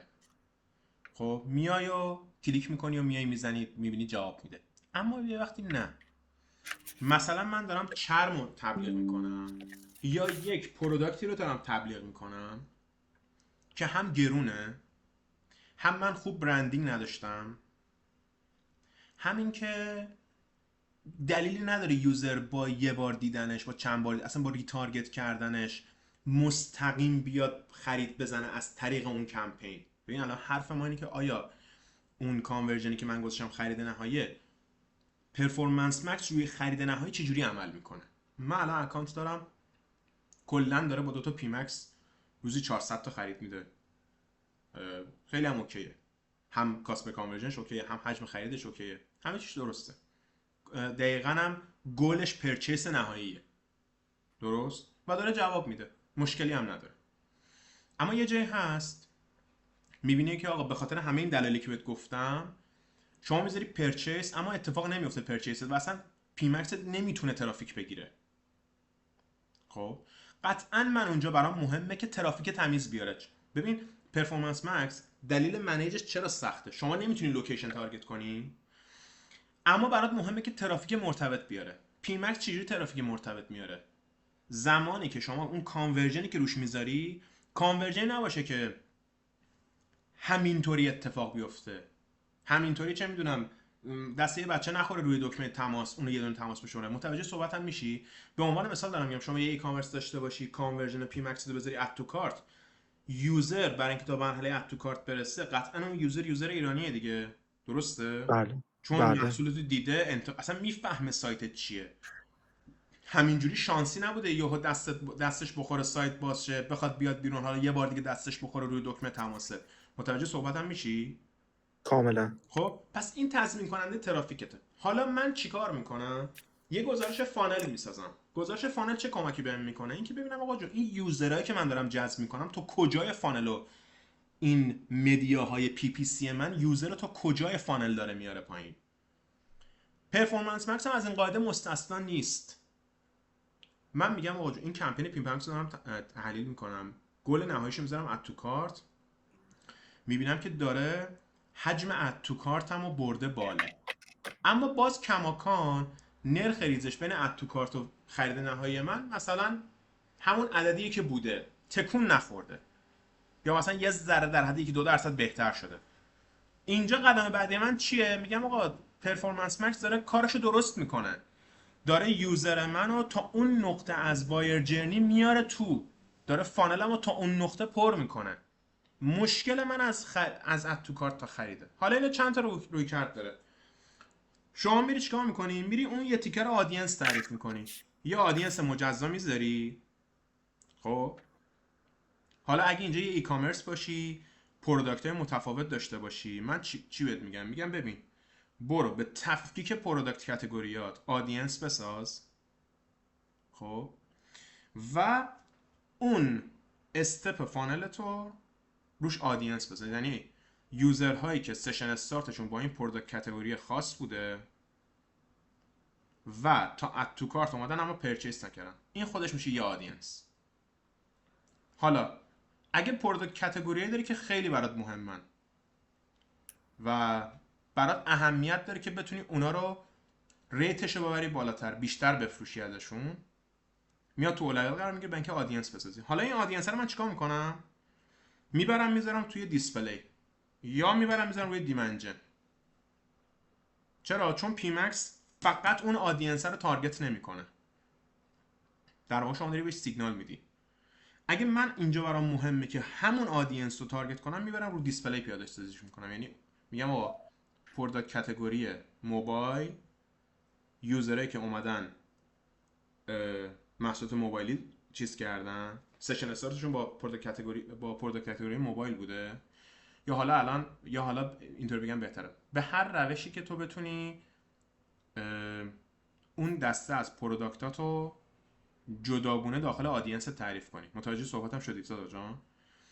من بله میگم همونو میکنم یه آدینس، میذارم یه اد گروپ توی دیسپلی، بنر کاستوم میسازم برای همون آدینس و شروع کنم نمایشن و ریتارگت کردن. یعنی ببین به جای اینکه کل بار فروش رو بزنم روی یه کمپین، میام دیتاشو تحلیل میکنم، میبینم این کمپینه با توجه به تارگتی که من داشتم تا کجا یوزر تونسته بیاره، از اونجا به بعدش از یه چنل دیگه، از حالا یا از کمپینای خود گوگل ادز استفاده میکنم، یا اصلا میگم آقا براش جرنی توی ای سی آر هم میچینم. شما در نهایت هدفت اینه که فروش کلت بیشتر شه دیگه، و متناسب با شرایطت بتونی چنلاتو ارزیابی بکنی.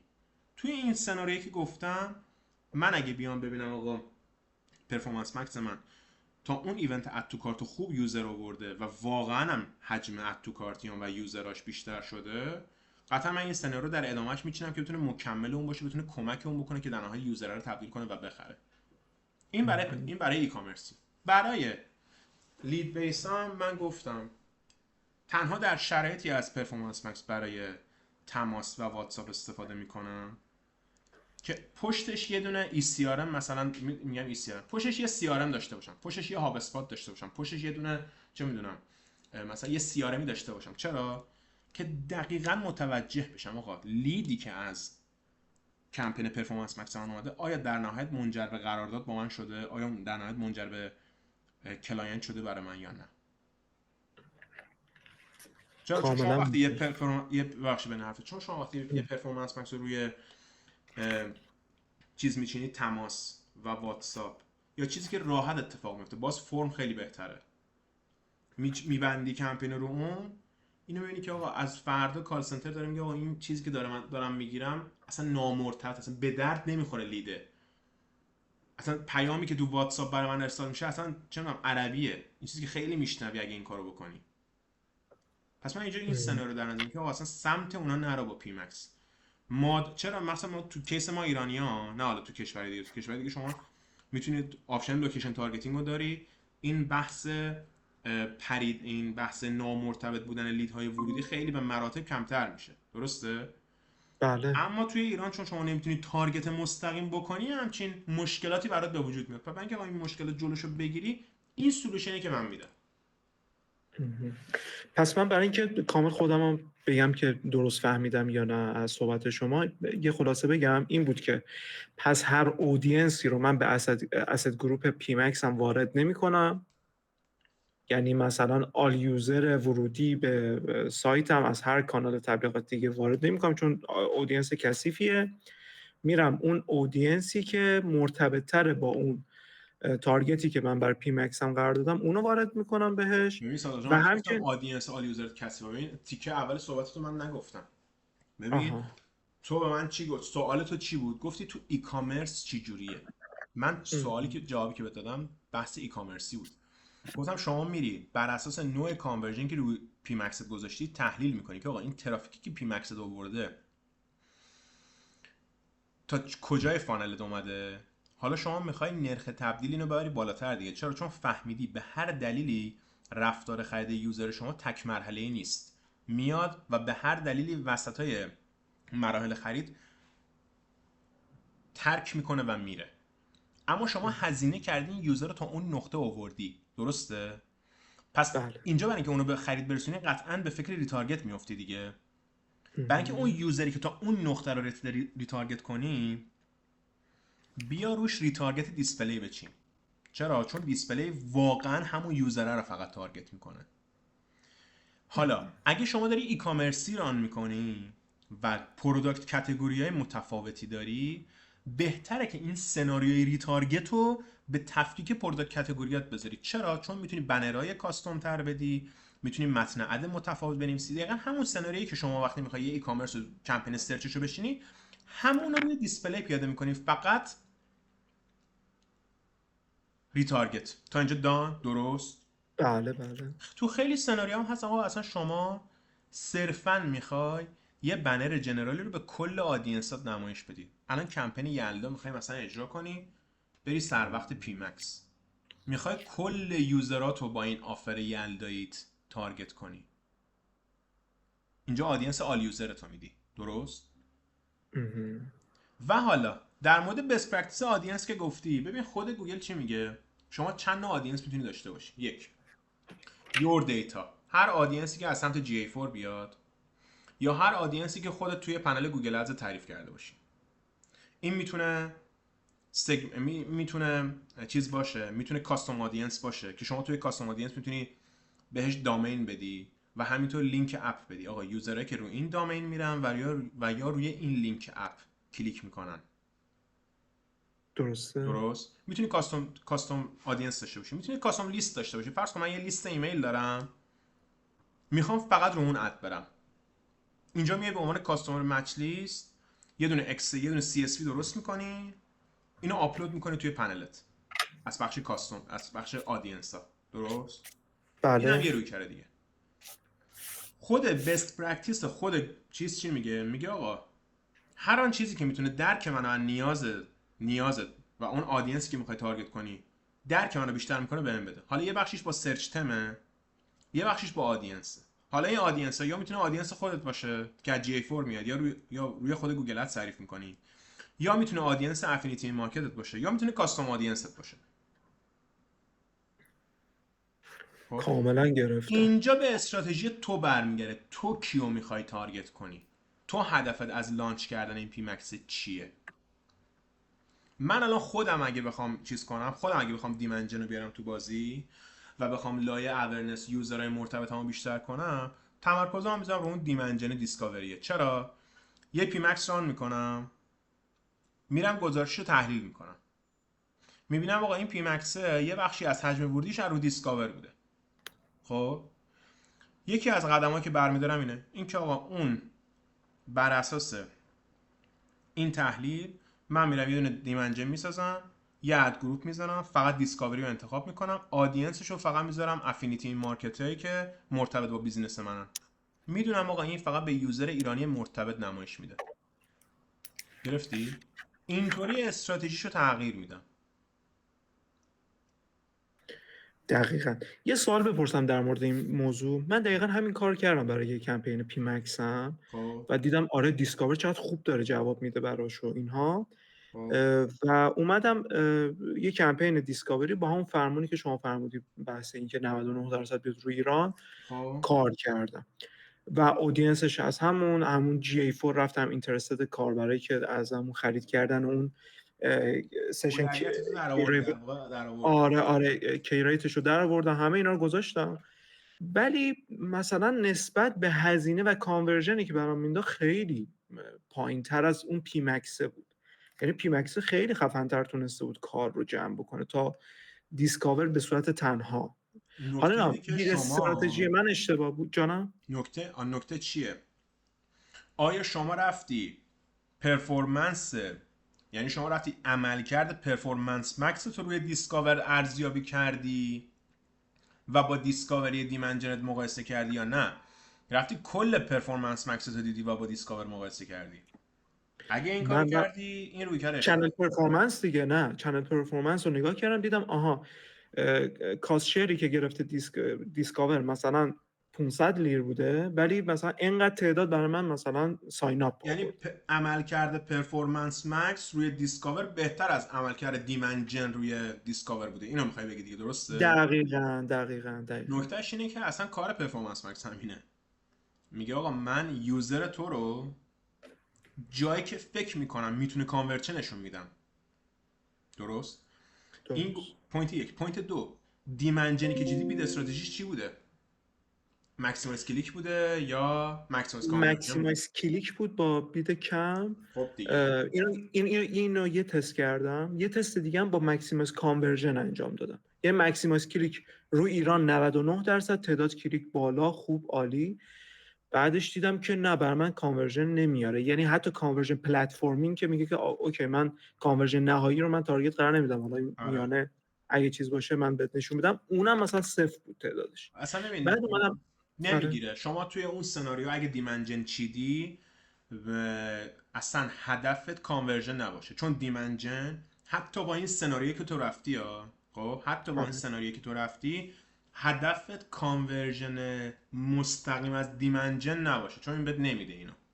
یا نمیگم با قطعیت نمیگم نمیده، خیلی کمتر از پرفورمنس مکس میده. درست؟ اما اونو جوری دیگه تحلیل کن. خود داکیومنت های خود گوگل میگه آقا خیلی از ادورتایزرها با وجود دیمنجن میان بعد یه ماه پاز میکننش. خب اما اینو در نظر داشته باش، روی اون اکانت هایی که دیمنجن بوده ما به طور متوسط دیدیم که آقا در شرط یکسان حدود 25 تا 35% کانورژن بقیه کانال ها بیشتر شده، بقیه کمپین های گوگل ادز. چرا؟ چون به یوزر خودت، اون یوزری که با تو صرفا آشنا نیستن، داره تو رو نمایش میده و این توی برندت سرچت و روی سرچ پروداکت های دیگت کاملا تاثیر میذاره. من خودم وقتی میخوام یه دسته پروداکتی رو بچینم سرچشو و میبینم اونقدر کیورد نداره توی اون حوزه خاص، یکی از پیشنهادی که میدم دیسکاور همون موضوعه. یعنی میگم آقا به من در مورد این موضوع کیورد بده من برای دیسکاور بچینم. چرا؟ چون میدونم آقا اون یوزری که من میخوام بگیرم برای این محصوله الان اونقدر سرچ نمیکنه، پس من یه لایه میام بالاتر. اون لایه بالاتر که به من این اطمینان رو بده آقا یوزر ایرانی داره اونو میبینه، فقط دیسکاور دیمنجنه. میام روی اون خدمت مجزا دیسکاور میچینم و حواسم هست که آیا در طول زمان بعد یه ماه و نیم 2 ماه آیا تونسته اون کاربر رو برسونه به نقطه‌ای که توی سرپ سرچ کنه و میبینم بله میشه شده. تأثیرشو گرفتی؟ ببین تصویر چیز گرفتم، یعنی میگین که یعنی حالت فانلی ببینیم قضیه رو در واقع، دقیقاً درسته؟ اصلا متریک یعنی ارزیابی روی دیمنجن کلیک و نمایش باشه، حتی نمایش. چرا؟ چون من میگم آقا این یوزر مرتبطه که داره ادا میبینه رو اصلا ببین دید تاپ آف فانلی بهش دارم، تاپ آف مایندی بهش دارم. متوجه شدم. اینم پس هم من پس این که دیدم. بره سمت مکسیماس کانورژن و اینا شما اصلا توصیه نمی‌کنید، درسته؟ ببین نمیگم توصیه نمی کنم، میتونی ازش ورودی استفاده کم بکنی، میگیره میتونی ولی. ازش استفاده بکنی. دارم بحث انتظاره. میگی من متوجه. چیدم اون انتظاری که مثل پی مکس داشتم و نداده بهم. میگم آقا شما درست. میتونی کماکان از دیمنجن رو مکسیموس کانورژن استفاده بکنی، اما طبق داکیومنت های خود گوگل میگه اگه دیدی کانورژن نزد، معیار ارزیابی دیمنجن رو نذار کانورژن نزدنش، بذار اسیست کردنش به کمپین های دیگر، بذار اینکه اصلا اسمش روشه، اینکه بتونه اون تقاضا رو برآورده کنه، اون تقاضا رو ایجاد کنه. ایجاد کنه. پس طبیعیه که شما از اون نتونی کانورژن بگیری، کما اینکه بذار رو مکسیموس کانورژن. بازم نمیگم نمیده، دارم میگم انتظاری که داری رو نسبت به پی مکس، انتظاری که از دیمنجن داری رو همونقدری نداشته باش که پی مکس داره بهت میده. انتظاراتو تنظیم کن بدون تأثیر اون کجا مدیاته، چه تأثیری میذاره. اگه اینو بدونی خیلی راحت تر میرین. حالا یه جای یه بیزینسی هست میگه آقا این من باجت ندارم بخوام اینقدر هزینه کنم، میگم اوکی اینو من میذارمش کنار. چرا؟ چون این رویکرد طولانی تریه، زمان میبره تا بخواد اثر خوش نشون بده. اما یه جایی میبینی باجت داری، آقا استفاده کن، خوب هم ازش استفاده کن، خوب جواب میده. من اینطوری بهت متوجه بگم، شدم. من توی سناریو اومدم اپتیمایز تارگتینگ رو روی چیز روشن کردم، روی دیمنجن. خب حجم نمایشش رو 5 برابر کرد روی همون آدینس، از حدود 4 5000 تا روی مثلا 22 3000 تا. بازم روی ایران بود؟ بازم بالای 85% روی ایران بود. داره یه ذره بیشتر شد پرت و پلاشا، طبیعی هم بود. خب آره. ولی بازم بالای 85% از ایران بود. کلیکاش از 15 تا شد 50 تا، در صورتی که ایمپرشنش چقدر زیاد شده بود؟ 15000 تا ایمپرشنش به صورت میانگین روزانه بیشتر شده بود. ولی من اصلا ازش انتظار چیز نداشتم، انتظار کلیک نداشتم. همون که داشت نمایش مرتبط میگرفت روی اون پروداکت هایی که میخواستم برام کافی بود، چون با کمپینای دیگه داشتم اون نیازی که میخواستم ترافیک بیارم داشتم برآورده میکردم و تو اونجا نیاز داشتم که بتونم افینیتی این مارکت درست بتونه منو بیشتر ببینه. متوجه شدی؟ آره کاملا گرفتم. و این انتظار خیلی درسته که هم من توجیه باشم و هم مشتریه که بتونه آفرین، درک کنه کاملا. آفرین. دم اول شما گرم. استراتژی دیگه، اول استراتژی رو مشخص کن. بگو من این استراتژی رو دارم، این هدف رو من دنبالشم.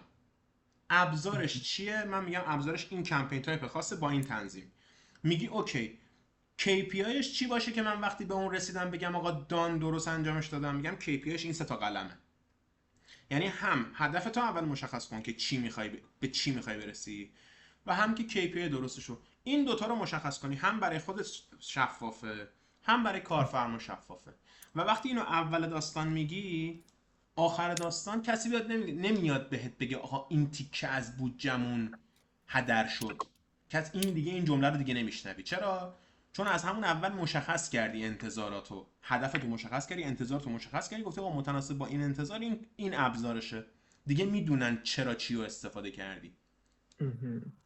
برای یوتیوب ادز هم همین داستان رو شما تو ذهنتون دارید، درسته؟ برای یوتیوب آره، اون چیزی که بودی، اون وبیناری که گذاشتم که بودی. عالی بود. آره. ولی قرار شد یه جلسه دومی هم داشته باشه و ما هنوز ببین اون منتظر. بیشتر از جلسه، اون باید مثلا یه 10 ساعت کورس فقط واسه خود یوتیوب ادز، ولی واقعا الان فرصتش ندارم، ولی حتما تو برنامه گذاشتم. ولی دقیقاً واسه یوتیوب ادز من همین سناریو دارم. یعنی به باجت، اول به باجت نگاه میکنم، میگم آقا باجت واسه همچین سناریویی داری؟ و بعد شرایطش توی مارکت. خب یه سری جا اصلا شما میخوای مارکت شیر بگیری، خب اصلا یکی روی کرده تبلیغ رفتن روی رقیب همینه. اگر حوزه تبلیغ، حوزه کاری شما یوزرت توی یوتیوبه و رقباتم یوتیوبشون فعاله، یوتیوب کمپین ها یکی از مؤثرترین سولوشن هاست برای اینکه شما بتونی خودت رو روی چنل های رقیبت نمایش بدی.